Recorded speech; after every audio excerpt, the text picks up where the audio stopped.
ನಮಸ್ಕಾರ ಪ್ರಿಯ ಸ್ನೇಹಿತರೆ, ನಮ್ಮ ಚಾನೆಲ್ಗೆ ಸ್ವಾಗತ. ಇಂದು ನಾವು ಅತ್ಯಂತ ಪವಿತ್ರವಾದ, ಅಪರೂಪದ ಮತ್ತು ಮಹಾಫಲ ನೀಡುವ ದಿನವಾದ ಮೌನಿ ಅಮಾವಾಸ್ಯೆ ಅದರ ಬಗ್ಗೆ ಸಂಪೂರ್ಣ ಮಾಹಿತಿಯನ್ನು ತಿಳಿಯಲಿದ್ದೇವೆ. ಈ ದಿನವನ್ನು ಹೇಗೆ ಆಚರಿಸಬೇಕು, ಮೌನ ವ್ರತದ ಮಹತ್ವ ಏನು, ಯಾವ ದೋಷಗಳು ನಿವಾರಣೆಯಾಗುತ್ತವೆ.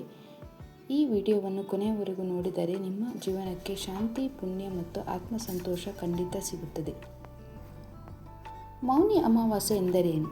ಮೌನಿ ಅಮಾವಾಸ್ಯೆ ಎಂದರೆ ಮಾಘ ಮಾಸದ ಅಮಾವಾಸ್ಯೆ ದಿನವನ್ನು ಮೌನಿ ಅಮಾವಾಸ್ಯೆ ಎನ್ನುತ್ತಾರೆ. ಮೌನ ವ್ರತ ಅತ್ಯಂತ ಮುಖ್ಯವಾಗಿರುವ ದಿನವಾಗಿದೆ. ಮೌನಿ ಎಂದರೆ ಮೌನವನ್ನು ಪಾಲಿಸುವವನು. ಈ ದಿನ ಮಾತು ಕಡಿಮೆ ಮಾಡಿ ಮನಸ್ಸನ್ನು ದೇವರಲ್ಲಿ ಲೀನಗೊಳಿಸುವುದೇ ಮುಖ್ಯ ಉದ್ದೇಶವಾಗಿದೆ. ಹಿಂದೂ ಧರ್ಮದಲ್ಲಿ ಮೌನಿ ಅಮಾವಾಸ್ಯೆಯನ್ನು ಸ್ನಾನ ಅಮಾವಾಸ್ಯೆ, ಮಹಾ ಅಮಾವಾಸ್ಯೆ ಎಂದು ಕರೆಯುತ್ತಾರೆ. ಮೌನಿ ಅಮಾವಾಸ್ಯೆಯ ಪೌರಾಣಿಕ ಮಹತ್ವ. ಪೌರಾಣಿಕ ಕಥೆಗಳ ಪ್ರಕಾರ ಈ ದಿನ ಬ್ರಹ್ಮ, ವಿಷ್ಣು ಮತ್ತು ಮಹೇಶ್ವರರು ಭೂಲೋಕಕ್ಕೆ ಆಗಮಿಸಿ ಸ್ನಾನ ಮಾಡುವವರನ್ನು ಆಶೀರ್ವದಿಸುತ್ತಾರೆ ಎಂಬ ನಂಬಿಕೆ ಇದೆ. ಪುರಾಣ ಕಥೆಗಳಲ್ಲಿ ಒಮ್ಮೆ ಮಹರ್ಷಿಗಳು ಹಿಮಾಲಯದ ತಪಸ್ಸು ಮಾಡುತ್ತಿದ್ದರು. ಅವರು ಮೌನವಾಗಿ ತಪಸ್ಸು ಮಾಡಿದಾಗ ದೇವತೆಗಳು ಪ್ರತ್ಯಕ್ಷವಾಗಿ ಮೌನವೇ ಶ್ರೇಷ್ಠ ತಪಸ್ಸು ಎಂದು ಹೇಳಿದರು. ಆದ್ದರಿಂದ ಈ ದಿನವನ್ನು ಮೌನಿ ಅಮಾವಾಸ್ಯೆ ಎಂದು ಹೇಳುತ್ತಾರೆ. ಮೌನಿ ಅಮಾವಾಸ್ಯೆ ಎಂದು ಗಂಗಾ ಸ್ನಾನದ ಮಹತ್ವವನ್ನು ತಿಳಿಯೋಣ. ಈ ದಿನ ಗಂಗಾ, ಯಮುನಾ, ಸರಸ್ವತಿ ಸಂಗಮದಲ್ಲಿ ಸ್ನಾನ ಮಾಡಿದರೆ ಕೋಟಿ ಜನ್ಮದ ಪಾಪಗಳು ನಾಶವಾಗುತ್ತದೆ, ಪಿತೃದೋಷ ನಿವಾರಣೆಯಾಗುತ್ತದೆ, ಮೋಕ್ಷ ಪ್ರಾಪ್ತಿ ಸಿಗುತ್ತದೆ ಎಂದು ನಂಬುತ್ತಾರೆ. ಇದಕ್ಕಾಗಿಯೇ ಪ್ರಯಾಗರಾಜ್, ಕಾಶಿ, ಹರಿದ್ವಾರ ಇಂತಹ ಪುಣ್ಯಕ್ಷೇತ್ರಗಳಲ್ಲಿ ಲಕ್ಷಾಂತರ ಭಕ್ತರು ಸೇರುತ್ತಾರೆ. ಮೌನ ವೃತ್ತದ ಆಧ್ಯಾತ್ಮಿಕ ಅರ್ಥವನ್ನು ತಿಳಿಯೋಣ. ನಾವು ದಿನನಿತ್ಯ ಅತಿಯಾಗಿ ಮಾತನಾಡುತ್ತೇವೆ, ಅನಗತ್ಯ ಚಿಂತನೆ ಮಾಡುತ್ತೇವೆ, ಮನಸ್ಸು ಅಶಾಂತವಾಗಿರುತ್ತದೆ. ಆದರೆ ಈ ಮೌನಿ ಅಮಾವಾಸ್ಯೆಯಂದು ಮಾತು ಕಡಿಮೆ ಮಾಡಬೇಕು, ಚಿಂತನೆ ಶುದ್ಧವಾಗಿರಬೇಕು, ಮನಸ್ಸು ಸ್ಥಿರವಾಗಿರಬೇಕು. ಇದು ಧ್ಯಾನದ ಶ್ರೇಷ್ಠ ರೂಪವಾಗಿದೆ.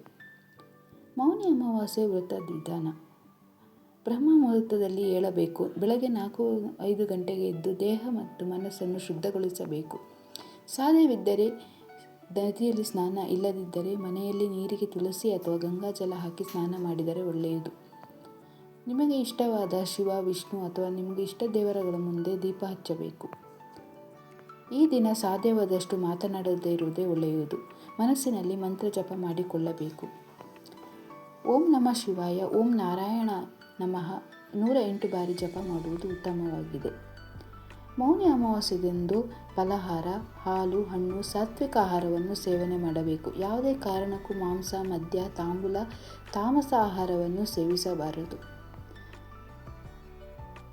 ಈ ದಿನ ಮಾಡಿದ ದಾನ 1000 ಪಟ್ಟು ಫಲ ನೀಡುತ್ತದೆ ಎಂಬ ನಂಬಿಕೆ ಇದೆ.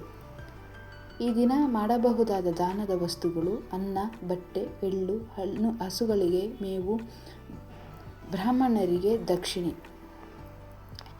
ಕೆಲವರು ಈ ದಿನವನ್ನು ಪಿತೃತರ್ಪಣ ಮಹತ್ವ